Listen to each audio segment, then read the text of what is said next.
Did Christmas come early, or are we just sitting down with Saint Nick?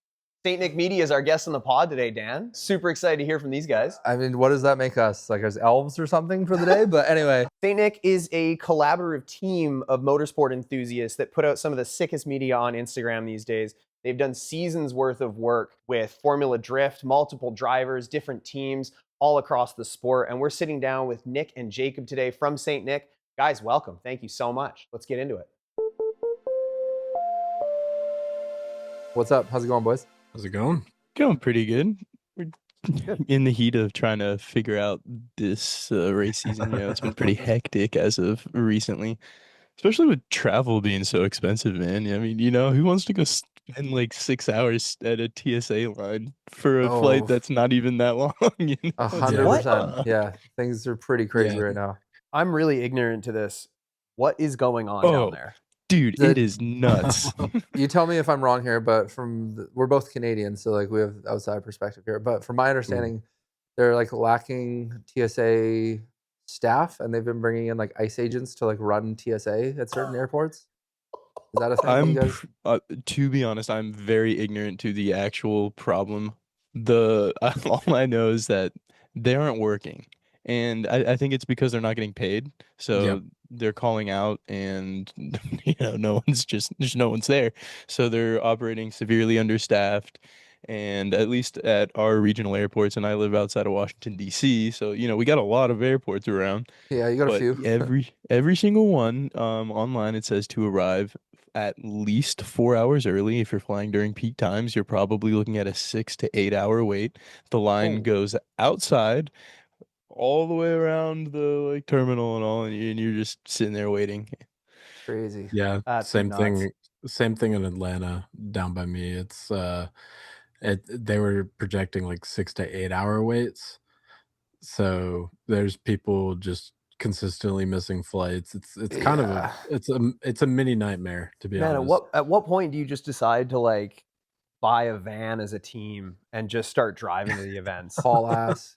Go old school. Dude, if it's gonna be an 8 hour wait at the airport, man, like how far can you get in 8 hours? Fans have been doing it since the 60s, right? Like, let's go. Yeah, it's actually something we talked about years back. Logistically, it sounds better than it is, you know? Absolutely. Yeah, of course. Yeah. You're needing to spend a good bit more up front to be able to cover the costs of the van and the maintenance and everything entailed with that. But it's definitely something we've considered quite heavily, having a Saint Nick van. And the big thing is desks in the background too. Exactly. Like, it's a mobile workstation if you plan it right. Yeah. And that was the big thing. But just financially, that is definitely a bigger cost than it looks. We've seen a lot of people who've done the cheap route on that, and it doesn't really pay off in the long run. So you kind of got to front the budget on that. Yeah. Yeah. But yeah, no, that totally makes sense with a 6 hour wait, 2 hour flight. No thanks. Yeah, that's insane. Yeah.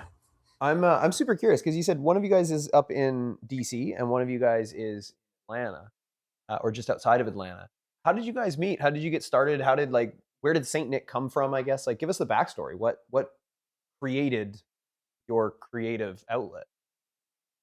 I guess I'll start because you know I'm Nick, and Saint Nick definitely started with me. But me and Jacob have known each other since like we were kids. We grew up in the same neighborhood, went to the same high school, just grew up around wanting to be creatives. And I actually used to film skateboarding videos back in middle school and high school. Cool. And kind of spread that interest with Jacob. Jacob was a lot more on the cinematography side. He was always the one trying to learn how to do cool edits, where I was just the one trying to like get sick clips.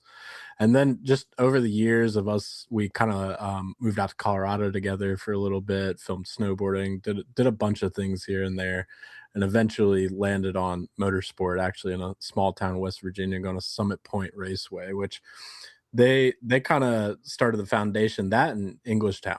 If you don't know, Englishtown in the Gambler series is like, it's like a motorsport mecca. It feels like, especially when you're young and you're first starting out, you're seeing these cars with like 400, 500, 600 horsepower. And like, you've never seen cars drifting so close together, especially being as rowdy as they are out there. So that definitely like lit a passion. But Jacob's kind of led the way of refining it the whole time.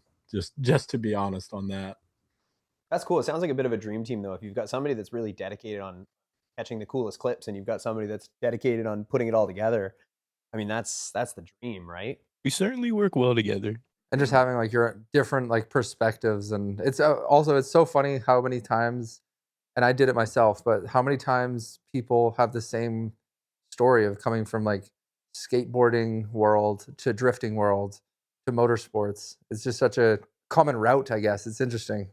The cool stuff that was accessible to you in that moment, like it started out as skateboarding. It was cheap, it was easy to get into, and it was cool. And then, But there's also like the side of like I think a lot. I know so many really good photographers from the skateboarding world who have like this cinematic eye that aren't necessarily photographers now, but that isn't the point. But it's kind of like the same way of like you see drifting. Or I see it in drifting more than other motorsports. It's like there's like a cinema like cinematic way of looking at it, and it's like almost art when like two cars tandem like just like the perfect like S tandem or something, you know what I mean? It's It's catching the moment and it's forcing perspective. I think that's why you see a lot of, especially in like BMX and skateboarding, transferring to motorsports, especially with that certain vision, is a lot of to make skateboarding videos and BMX videos look cool. You're forcing vision, and Mhm. that kind of found the wide angle lens and the low angles and like really finding something to make something simple look exemplary.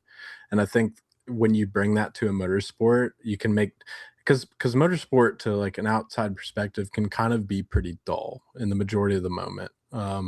You have those action packed times, but for the most part, motorsport is all about forcing that perspective to create those dull moments and make them just more powerful. Mhm. Kind of shifting the eye to where you're looking in that moment, like what you think is cool, focusing like the wheel shots. It's kind of something we've coined over the years, is because you look at an outside car, just a solo guy driving around a track drifting, and it can be pretty dull. But when you really force that perspective, like on those rear wheel shots where it's just burning rubber and you're seeing the tire just kind of fall apart on the wheel, Mhm. you can create something that most people don't see from, sitting in the stands 100 feet away.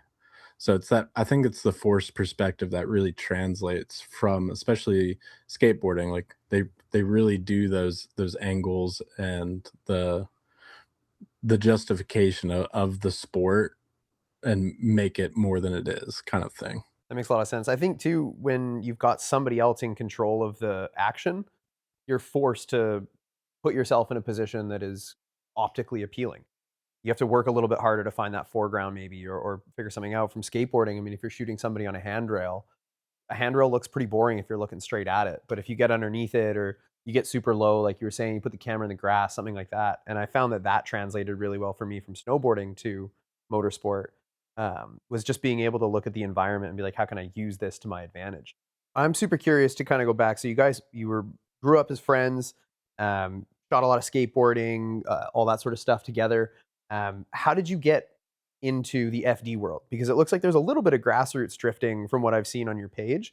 But how did you transition that into something more sustainable, more like a business, something that you can grow into and distribute on a larger scale?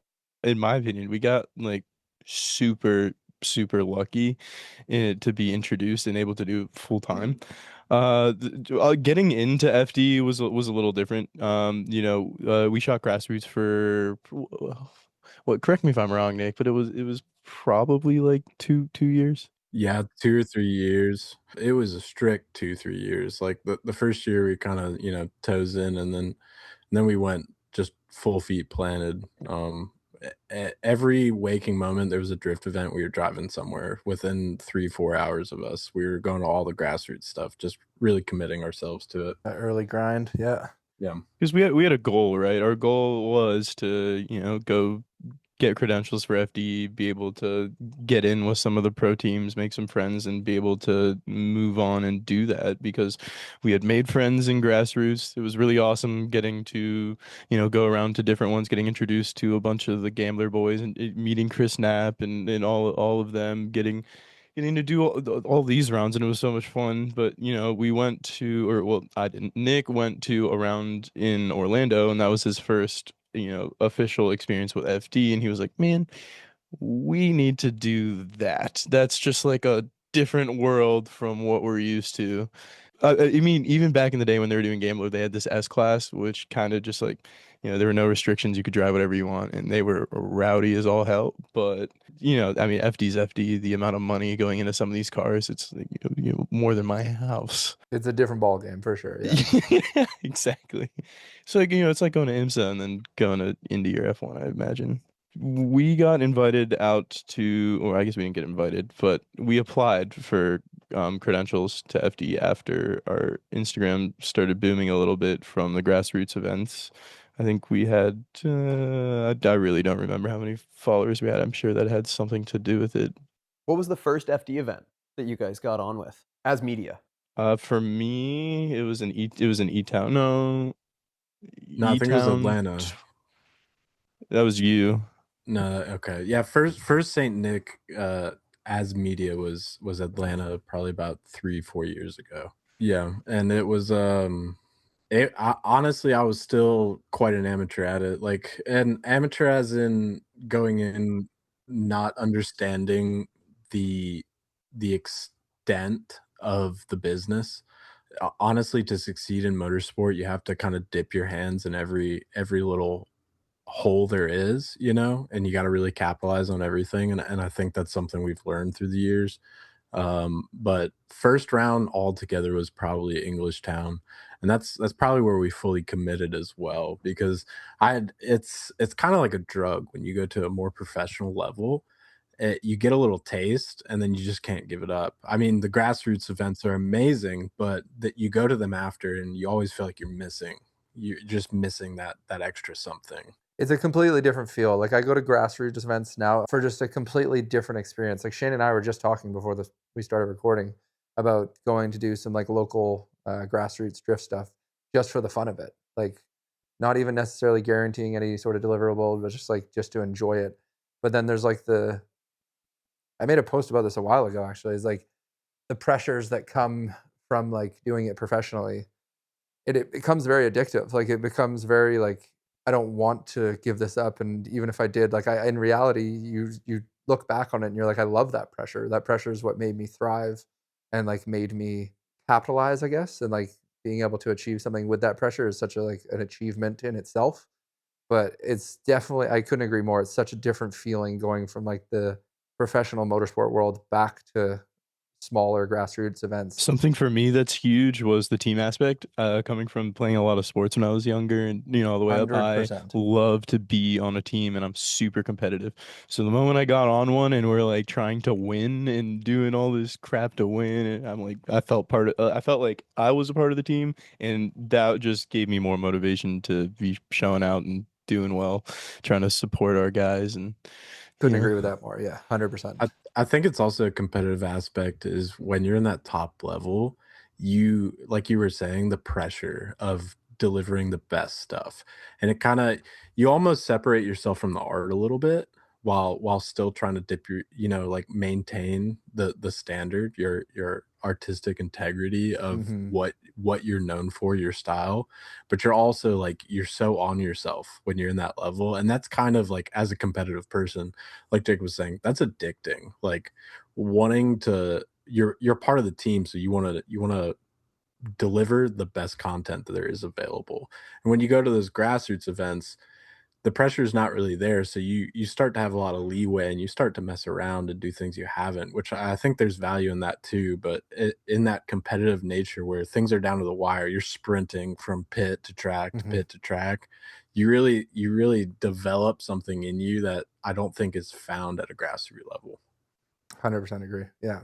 I also think that's like what separates the great from good, if you know whatever the saying may be. But it's Yeah. like I love how you compared it to like being on a team growing up, because I was all about team sports growing up, and that was like from the outside perspective. A lot of people don't think motorsports is a team thing, but in reality, like F1 to me is, and to a lot of people, is the ultimate team sport for that exact reason that we're talking about. Is like the amount of team game mentality, whatever it is, that goes into an FD team, or from my experience, like being around whatever team. One team that comes to mind is like Rome's team, and it's like those guys go so hard, and they're all trying to be their absolute best.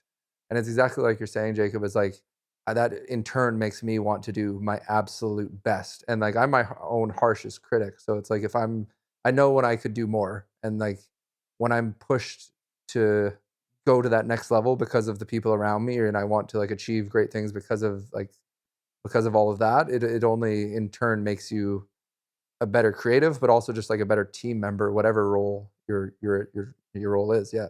Amen to that. To really finish answering your question, that we've gotten a little sidetracked on how we got into this. We're good at that. Yeah. It's all good, but Okay, man. Side quests are part of the game. Amen. After we had, paid our way out to do a few, we did Atlanta, E-Town, and I think we did Irwindale that year. That's right. Yeah. We went, our little vacation was going to Irwindale. And after that, we made some connections, and the homie who I love and will always love, Trent Beecham, invited us out to do the full season.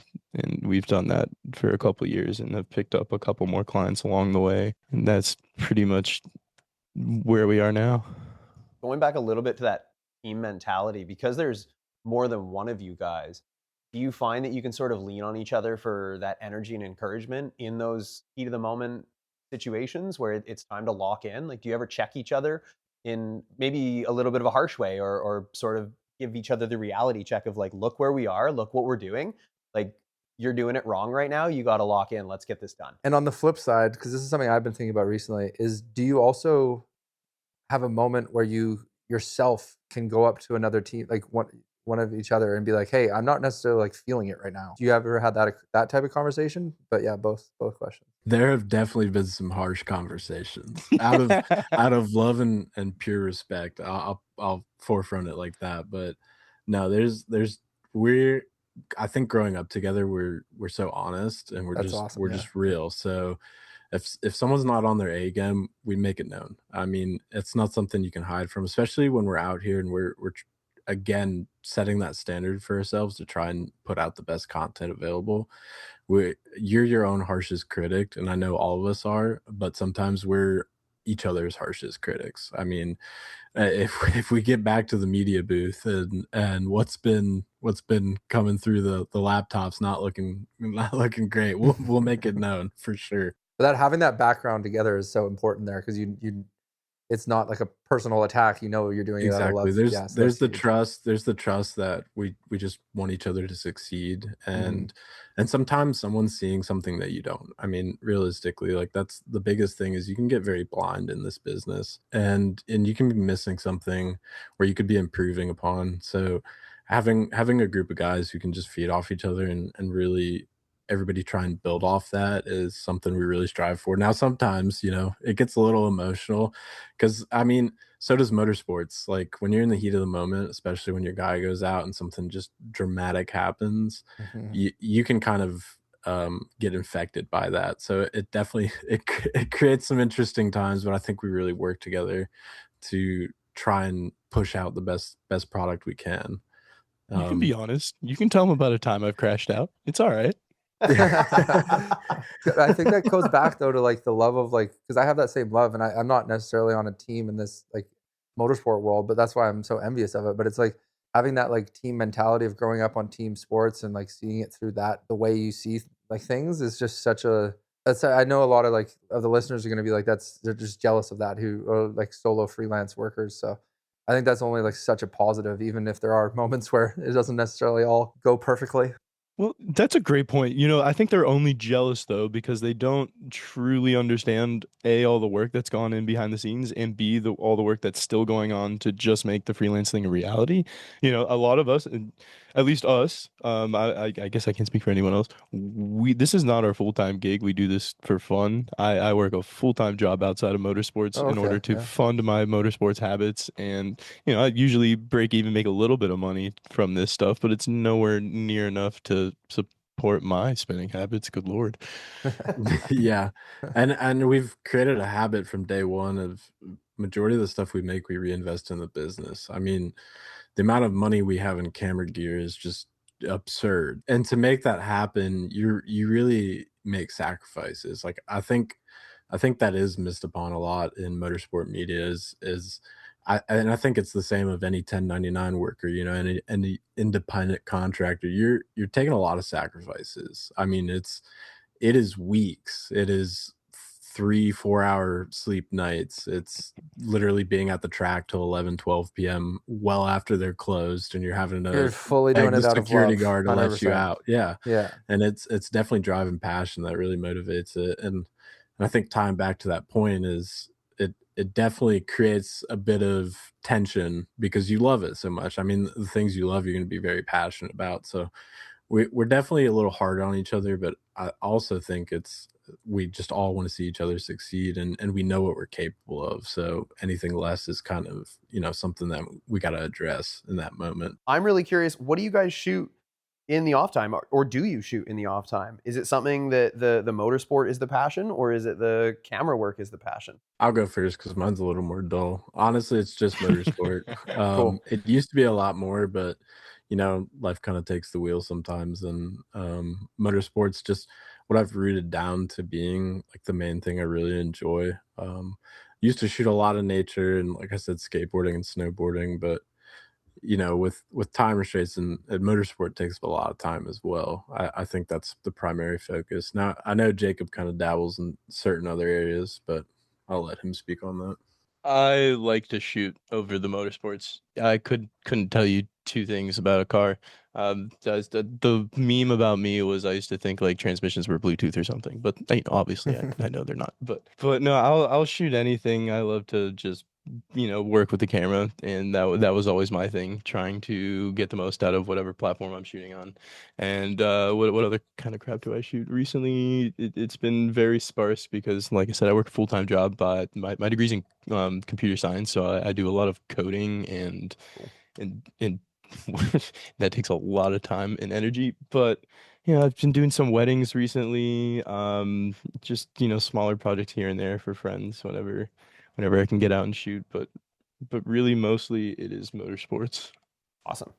So I got one question just to cut back into the motorsport stuff is here's like this is like something I would have loved to heard more about, like going into my first FD weekend, for example, or and I know a few people who listen to this are hoping to get into FD this year. So how would you guys, or how do you go about, especially if you're especially if you're with a team, but how do you go about planning your shots for, let's say, like a new track?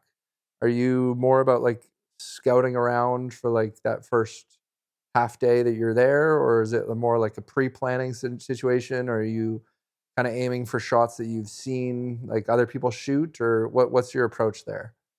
That's good. That's a great question. Nick, do you want to answer? First, yeah, you're studying all the media there is available on the internet for that track. I mean, that's first of all, that's free and that doesn't take that much time. I mean, you can clearly kind of pick out those angles and then try and mock them. But the biggest thing I've always said, especially to Jacob and the rest of our guys, is you have to be unique. I mean, if you're seeing 1,000 of those videos on the internet, you got to switch it up a little bit. So take what they're doing right and trying to implement it in another location. And we would actually, I'll just be honest, we used to download like tracks, especially on like Assetto Corsa. We would go in on Assetto Corsa and different, even on Google Maps, and you're scouting locations from digital because that can give you a bigger feel than anything, especially just trying to mostly the track angles. You want to look for, basic photography rules, but that was kind of something I implemented from the get-go. And I don't know if Jacob was going to bring that up, so I'm curious to hear if he Yes. mentions anything on that. Yes. Yeah. Yeah, that was a big part of how we scouted locations, because you can spend as much time as you want pre-planning, but you only get so much time on the track. So you really need to calculate your time, and being able to pre-plan, I think, is very important. And you would not believe how useful it is on digital tracks. I mean, technology's there, why not use it? I think this one thing we did realize is, we'll do that a bunch, just because we're antsy and want to get an idea of what we're going to be doing at the track. But the one thing we do realize is it only translates so far. We don't realize when we're in a seto which areas we're actually going to be allowed to shoot, what is And actually focal going to lengths look and good. yeah. Exactly. So then, planning these digitally is one thing, and then trying to put it into practice out there is a completely other. So it's very useful to have the, practice day or whatnot, especially. And sometimes even with the prospect days, using the prospect practices and stuff as just complete F around, especially if you have no clients. Testing stuff is great. One thing to add on about how to navigate these shots that I've noticed certain people do, especially people that I've noticed are newer and out there for the first time, is they'll try to pick a spot to try and film the entire run from start to finish. Whereas, like, what we do is, like, if I'm at a spot, I'm shooting either one corner or one wall ride, or I'm looking for one wall tap, or I'm looking for Maybe something 2 corner specific. connection, yeah, tops, Exactly. Or a little chicane switch or something like that. It's just a very specific and small window that I'm shooting, and everything else is basically waste. If and then you move around to try and kind of stitch a whole thing together. But if people thought about it more like that versus like, let me just go sit one place to get the entire run. Well, that's why, like, that's another reason, at least not why, but that's another reason why I find it so envious of being on a team, because it's like you have that, like, almost like network like approach where it's like, okay, we've got like numerous angles of this one run, and I'm the exact same way. It's like I'll focus on just that end like corner or just that wall ride, you know what I mean? Like I'm literally zoomed in at like 200 mil just on the wall, waiting for like just that 1-2 second clip versus shooting the whole run. But that's why it's so like can be so attractive, at least to the idea of like having numerous people shooting one run but from different places. So I guess to hurdle onto that, how many people do you guys have usually on your team for like an FD weekend? Or usually like, is one of you editing? Is one of you shooting? Or run me through that a little bit. If everyone's there and we can manage everything, 3. But a lot of the time 2. And usually it is, if it's 2, 100% everybody's shooting, and then one person will probably duck out to edit a little bit and then get caught up with that. But if it's 3, we sometimes do have a dedicated editor that'll sit in the media center and do that, but oftentimes we all like to shoot. We'll, if we can manage it, it'll be getting 3 angles of the run, which is honestly in a lot of these kind of overkill sometimes. Certain tracks, we even like when it's feasible to be able to drop footage, like after each run for clients, we'll actually have 3 people on track, one person editing trackside. So we've actually had it in the past where Jacob's got the laptop out on another tire barrier behind him in between certain situations, like where he's got a tire barrier in front of him and a wall, and then he's got a tire barrier behind him. He's got the laptop with everything set up ready to go, and we will sprint over and drop footage and swap SD cards or SSDs or whatever need be. And we'll be, but that can only happen on certain tracks. Like really long tracks, there's no chance you're sprinting like a quarter mile to someone within the time it takes. But it's as quick as possible, and any downtime possible, which sometimes isn't much. I think that is a lot of the work that a lot of first time creatives and guys that want to get into this motorsport sort of lifestyle don't necessarily understand the severity of. Like, it sucks running across a track to drop that off and then run back to your spot. I can say with my own experience that as something I very much underestimated is the length and size of tracks. For example, like when you start doing F1 tracks, my God, man, 28,000 steps in a day for 5 days straight is like not an understatement. So like that's me not running. You know what I mean? Like much. So like if there's scooters and go-karts or golf carts, sorry, are probably the most like underappreciated tool in motorsport media, I would say. Doing the running back and forth and dumping footage. It's one of the ways that we were trying to make ourselves a little more unique, trying to ensure that we had the quickest clips for our clients.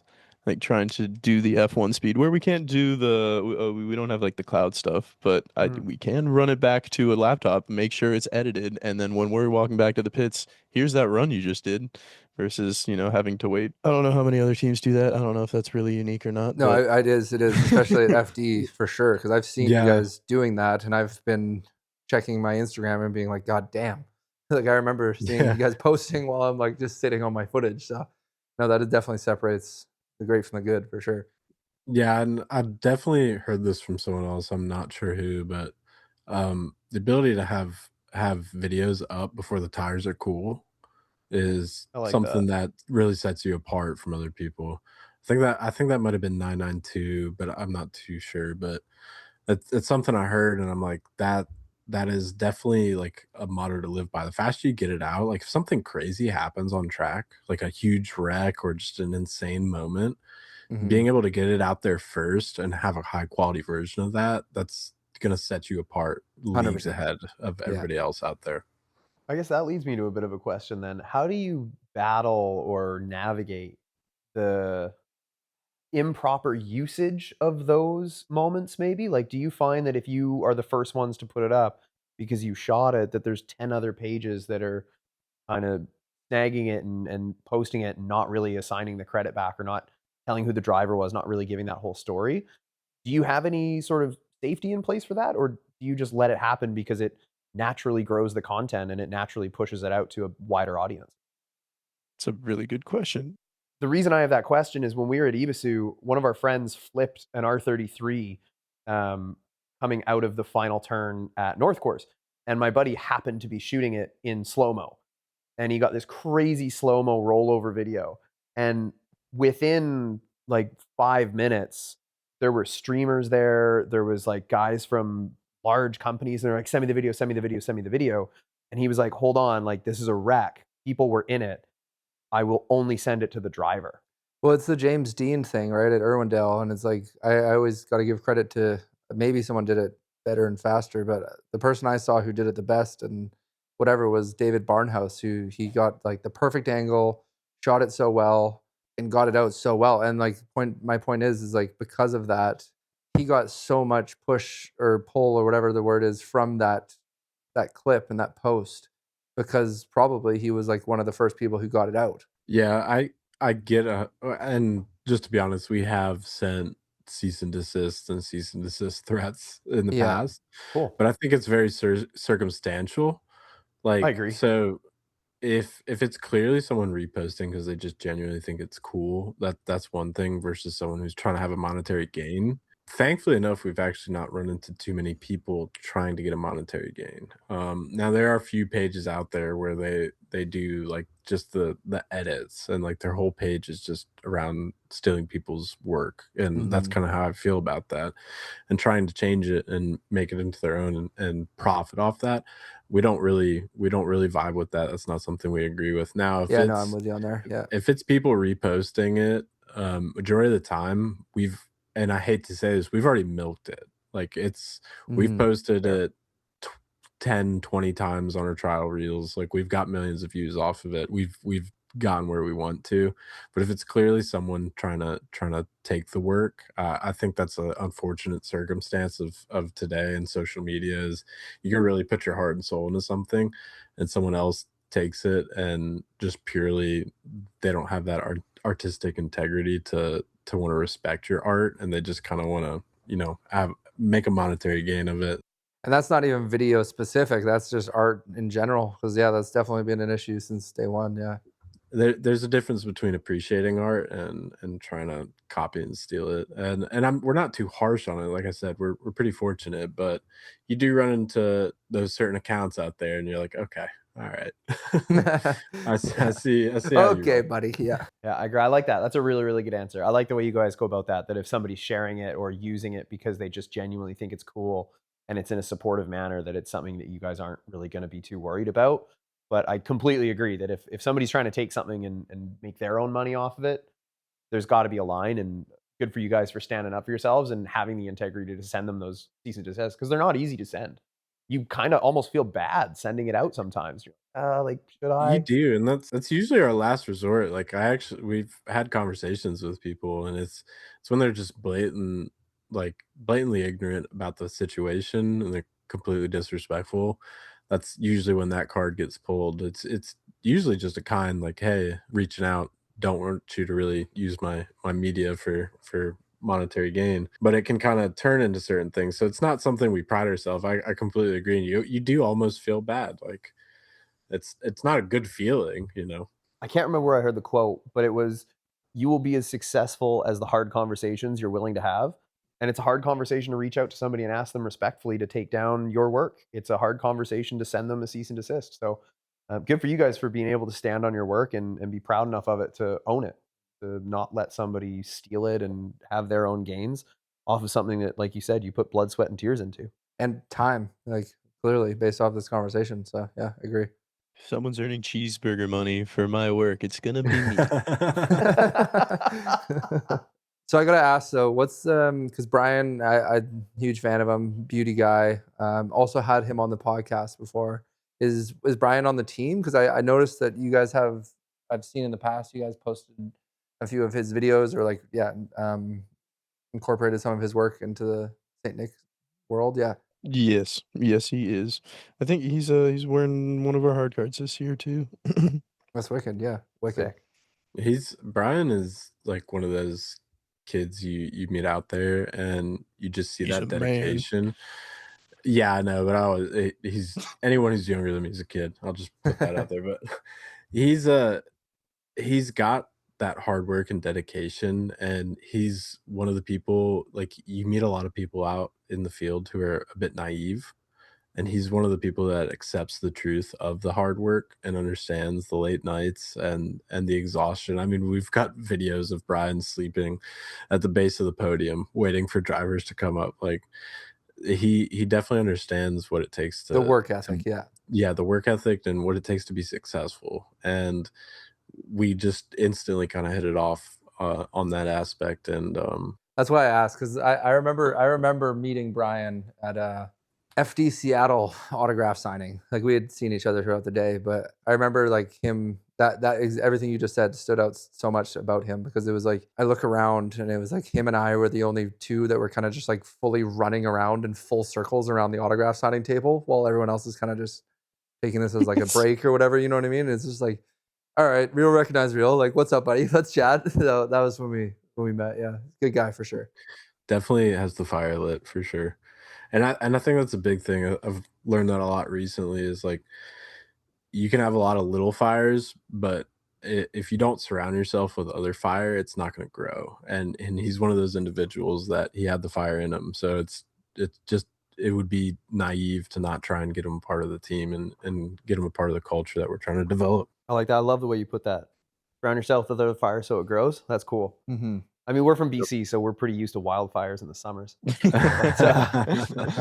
We lived in Colorado for a bit. We got a taste. You get it, yeah. You guys understand. Have you guys had much experience with wildfire smoke on track? No, fuck. That would be So just drift smoke. Yeah, I had it last year for the first time shooting motorcycles, where there was a wildfire in somewhere in the interior, and there was one down in the States. It might have been the really big one in California. Both came up. So the track was like packed in, and it made for this really weird shooting environment where it was like probably like foggy. Yeah, but it was blue sky and sun, but then you had this insane warm temperature of the sky, and it made it really difficult because there was no separation of the background. There was no depth to the photos. They all just looked like it was these riders on like a flat background. I tried to make the best of it, of course. But it still was I know you. Yeah. It was a unique challenge to work with and then to shoot. And then I didn't realize the additional level of exhaustion that came with it, because by the end of the day, I was just dying. That's got to be what it's like to film ice drifting in like Norway and stuff. Just flat background. I shot ice racing this year. In Barnes Lake, and that's really cool. There was no ice. It was so not really. There was no snow. Like, that's a little bit less cool. I'm waiting. Yeah, it was awesome. There was enough ice for us to get like, I think, 4 or 5 sessions in. But it was really strange because normally when you're shooting that kind of stuff, you have these big snow drifts, and you've got, you don't have the drift smoke. but you'll have the drift of the snow coming off the back of the car. Or if somebody runs into one of the big piles of snow, you get that drama of like the snow going everywhere and the car kind of going through it. But we just didn't have that. It was a sheet of ice, and that was it this year. So it was a really interesting challenge on that side of things too. So summer and winter, good vibes. I know we're swaying a bit more from topic, but has anyone heard that Rally might come back to the US this year? Oh, Let's dude, go. don't get me excited. WRC is looking at like Kentucky and Tennessee in the mountains. I don't know. I'll see you guys soon then by the sounds of it. Yeah. Yeah, I'm kind of getting excited. I really want to reach out to that because that'd be a completely different experience altogether. That kind of, I think that fits our vibe of that. You have the one moment, you pick your angle, you pick your Yeah. corner. Mhm. You know that's going to be the shot, and then We get some Canadian rally championships come through pretty locally with Thunderbird Rally and then Pacific Forest Rally and Big White Winter Rally. I've shot that one once, and it was a Big White would crazy be cool. experience. Yeah, that'd be cool. It was awesome. But yeah, rally is like unbelievable speed, unbelievable moments, unbelievable motorsport craft and just skill and everything. Like rally is top tier, but from like a media perspective, like rally to me is like I would imagine, because I can't say for sure, but probably harder to shoot than like F1, like even like think so. because it's like How do you tell the story of the race when you only get to see one corner on one a corner, 45 right? Like what are you kilometer gonna do? stage? Like run after the car? Like you're not gonna catch up. So like it's not like an oval or like it's not like a track with certain laps or whatever it is. You know what I mean? Like it's yeah. usually a rally start to finish type of scenario. So They do have stages, so I kind of tying back to one of the early points is a support vehicle. Have all your equipment, like a big van, and you you guys are probably getting the van then that we talked about? You tell me, you want to spend a week in a van with Brian? So that's the reality. It was never about the money. It really shouldn't be. And I think that's something that's really evident to see in this conversation and your guys' work, that it's really not about the money. You guys are trackside because you love being there. You keep doing it because you love being there. The long nights, the early mornings, the 6-hour wait at the airport just to get through security to get to that next track. Like, it's really clear to see that you guys are in it for the love. And that's something that I think everybody is so respectful of in the community. And you can really just tell the guys that are going to succeed in this game versus the ones who won't. And that's a huge standout factor for the successful guys. Well, that was a Yeah, very nice compliment. Thank you. Well, also just to add on to it though, I think like I don't want to like ever tell someone not to follow the dream, but I also think like people need to be very realistic for anyone listening. Is like if you don't have like this same passion that you hear in like pretty much every single one of the guests we've had on the podcast, because every single time I have this like a conversation, it only like this, like it makes me have more respect for your guys' craft than I already had. And it makes me like have more respect for you guys as creatives than I already had. The point is like don't get into this if you are looking for like the glorified response and like lifestyle or anything. Just get into it for like the absolute love of it, because the reality is there'll be some awesome moments and we've all experienced them. Like really, really those glorified moments. But there's also going to be a lot of moments where if you don't love it and you don't even see a possible other way of going forward, then this may not be the right choice for you. And it goes back to like the Brian thing of like sleeping at the base of the podium, because I've seen him do shit like that. It's like you don't do that unless you are absolutely in love with what you are doing.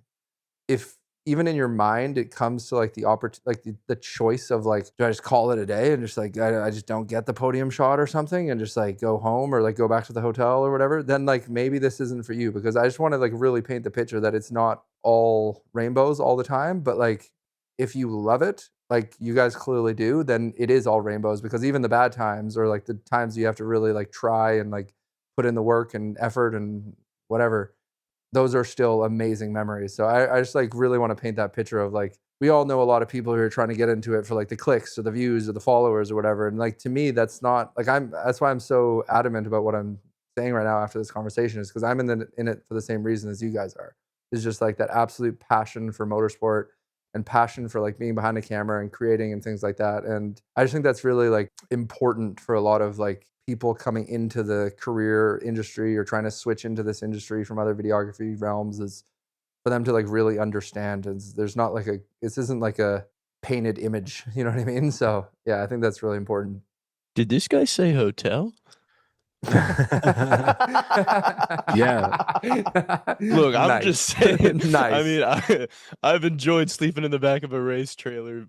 Man, the bad days are only good stories, is something that I've kind of tried to roll with. Is like, if I'm having a 100%. really bad day, I will actively try within the next week or two to figure out a way to make fun of it or paint it in a more positive light afterwards, It's a common because it's just not denominator. worth it. Yeah, no, it's definitely and I think that's any art. Is you see the result, you don't see the work that goes into it. And I'll tell you right now, if you're getting into this for the glamour, the show, or the money, you're in the wrong field, because it takes a lot of hard work. It's definitely not easy, and if you want to make it, it's something that you kind of got to dedicate majority of your time to. It takes sleepless nights. You wake up, you're 6 in the morning at the racetrack, you don't leave till midnight, and then you're basically up all night editing, and then you're at the racetrack at the same time the next day. It's tough, but it's worth it. It's definitely worth it. The product is there. Don't forget the part where if your definition of making it means like making a crap ton of money, I would suggest shooting something like weddings. Yeah, that's a different podcast, 'cause I agree. But yeah, no, it's that's what I'm saying though, is like definition, exactly like you just said though. It's like, I guess, defining to you what making it is.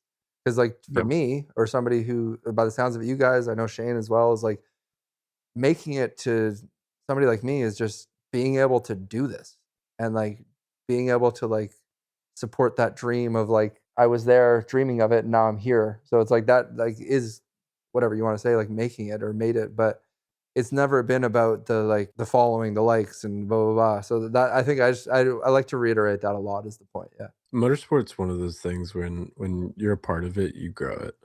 Like when you're truly a part of it, you grow it, and that's what you should truly be about. Is when you're there, understanding that you have an impact on that. It's worldwide, but it's also local, and I think that's a big thing, and that's something you have to realize. Is it's definitely not the glory, the fame, or the chicks. It's more about being a part of, and I hate to say this, but the culture. It's car culture is something that can't be replicated in any other thing, and At all. Yeah. especially At all. being behind the camera and being able to share your experiences with people across the world, that alone is worth it to me. That's why we started, especially with motorsport. You guys have impacted and definitely inspired people across the globe. And I think that's ridiculously cool. Maybe I'm biased because of what I do for a living, but it's like, I think that's just one of the coolest things you could do. So I just like to remind you guys of how much impact you have on like the world. Because yeah, especially with social media being worldwide now, it's not just like your state or your province or wherever you're from. It's like, you guys are in Atlanta and Washington, and like we've met at FD, and like here we are chatting. So it's like, you guys have a way bigger reach than maybe we realize on a day-to-day basis, but I think that's important to remember. Yeah. That definitely puts stuff into perspective. Hell. One of the funniest things, kind of touch on that, was when you first kind of have a couple videos that really blow up, and you go into the analytics, because technology nowadays, you can see where Yeah. what countries are watching your video, and you see like European countries and South American countries and yeah. Asian countries, yeah, and you're like, some person who's probably never seen this in real life is watching this on their phone thousands of miles away. That's just something that, I agree, it's something crazy to think about, that you can possibly make an impact on someone that you've never even met. I always like, the best example that I always can put is like my favorite brands. I mean, I'm English, so doesn't sound like a surprise, but first record I ever heard growing up was like a Queen record and Beatles record, and like, I'm biggest fans of those two bands, right? But not once in my entire life have I ever commented on one of their YouTube videos, right? So what you got to understand is like, as an artist, like, you impact a lot more people than you will ever realize. And like, when you go into like the analytics side and you start seeing those things of like, Shane, we were talking about it earlier, is like, Ryan Turk is one of the reasons that I got an S13 hatch, like a black S13 hatch, because of like his, I think it's called like Into the Wild or something, whatever that series was called, in like 2012, of him like drifting through the forest. And it's like, So sick. I did for like, I told him when I met him, like after like 4 events, but it's not like I was not once in my entire life was ever commenting on this video being like, I'm so inspired, I'm gonna go get an S13 hatch. You know what I mean? So it's Yeah.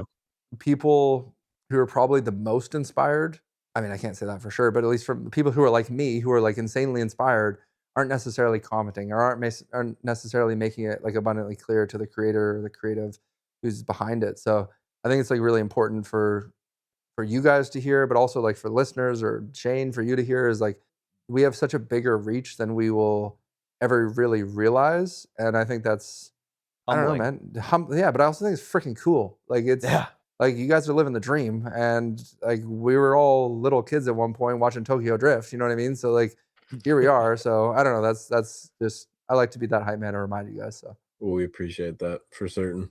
And same goes to you. I mean, like we've literally posted videos inspired by you. So like you never know who you influence, and I think that's a beautiful thing about life. Like I think again, we didn't kind of into your point. I think we didn't touch into this, but living your life with happiness too. Like always try and be positive and live your life to the fullest. And I think you can kind of extend that into other areas of your life, especially being able to appreciate that. I think that's something huge. That's massive. yeah, We've talked very about well said. that Yeah, 100%. so many times. I mean, I've been on what, 4 episodes now, and we've talked about this every single time, that the people that we see that are the most fired up, dedicated, they're always positive people in every aspect of it. And that's something that's just unanimous across the board. Like we all have bad days, but I think being able to like consistently see that positivity in life about whatever you're going through, even in like the worst moments, and we've all been through some pretty shitty moments. This isn't a media talk. This is now turning into a pep talk about life. But like that, I honestly think is like the most, like the key to life is the point. So if you can translate that into your media, and just like whether it's your video output or it's just the way that you go about experiencing while shooting, I think for the people around you at least, and for definitely for yourself, that's like one of, if not the most important thing. So yeah. It'll affect your work too. Can't tell you how many times I've gone through and been like, "Oh, this person is not feeling it at this point in the season. We're 4 rounds in and they are losing motivation." It's part of it though, man, that your personal views and your personal aspect and your outlook on life translates to your work. Just like you said, that if you're not feeling it, it's going to be evident in that work as an artist. Yeah, I mean, tying back to Jacob, like there's sometimes you're sleeping in a race trailer. I mean, and it's I hot out love those all nights. day, and you are chugging down water because you're sweating bullets and you're suffering, but like you have to stay positive. Like you're there for a reason, and you got to really be able to appreciate that. Like there's people in the stands, there's people watching on the internet, but you're there trackside, and you're getting to Mhm. really experience it, and you're the one who gets to translate that to an audience that's beyond you. So like being able to stay positive in those moments, and that hardship and that hard work, that's where people succeed. We see a lot of people trackside who, like Jacob was saying a little bit ago, you can tell they're losing the motivation. They're Mhm. letting it get to them, and you can tell it's definitely going to affect their work, because you have to be able to not necessarily give it your all, but give it the best you can, and like again, just be positive about it while you're there. Like it's not easy, but that's the fun part. Hey man, the way you're talking about this race trailer has me thinking that you don't think that I like it. It's I'll a have you van. We know, already know it it's a is van. with 18 wheels, yes. But I'll have you know. When I'm sleeping in the race trailer, I get to sleep in. I may not get to shower, but while all you motherfuckers have to get up early and spend however much time getting in the track, getting breakfast or whatever, my breakfast gets brought to me, and I get woken up when the door gets open. It's called the dream. Beautiful. And that's Yeah. that's like the key, Exactly. is remembering it. that's the dream. So Yeah, amen.